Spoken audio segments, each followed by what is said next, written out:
Akizungumza na waandishi wa habari ofisini kwake, kamanda wa polisi mkoa wa Tanga Almajus Mchunguzi amewataka walezi, wazazi kuwachunga watoto wao kwenye kipindi hiki kuelekea sikukuu.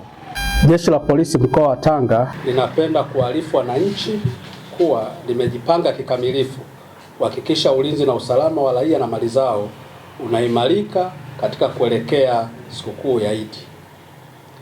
Katika kufanikisha hilo, Jeshi la polisi mkoa wa Tanga litaimarisha doria za miguu, magari na kushirikiana na waumini na wananchi, hususan katika maeneo ya misikiti, vituo vya mabasi, masoko, fukwe za bahari, kumbi za starehe pamoja na maeneo ya makazi ya watu ili kuzuia mianya ya uhalifu.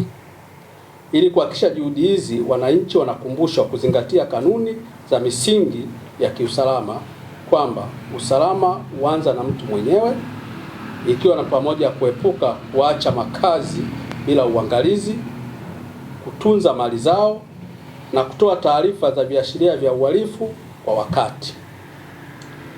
Sambamba na hilo, Jeshi la polisi mkoa wa Tanga linaendelea kusimamia sheria bila upendeleo na linatoa onyo kwa yoyote atakayejihusisha na vitendo vya uhalifu au kujichukulia sheria mkononi, kwani halitaacha kuwachukulia hatua za kisheria.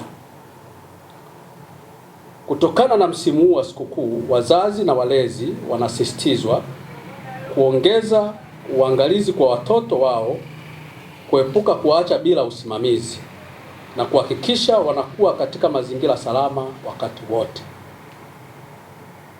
Aidha, watumiaji wa barabara hususan katika mkoa wa Tanga wanatakiwa kuzingatia sheria za usalama barabarani kwa kuepuka ulevi, mwendo kasi, vitendo vyovyote vinavyoweza kusababisha ajali. Doria maalum zitaimarishwa katika barabara kuu na pembezoni na maeneo ya starehe ili kuhakikisha usalama kwa wote.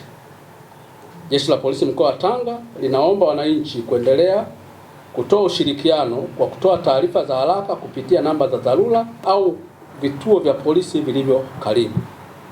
Lengo la haya yote ni kuhakikisha wananchi na wageni walioko mkoa wa Tanga wanasherehekea sikukuu ya Idi kwa amani, utulivu na usalama.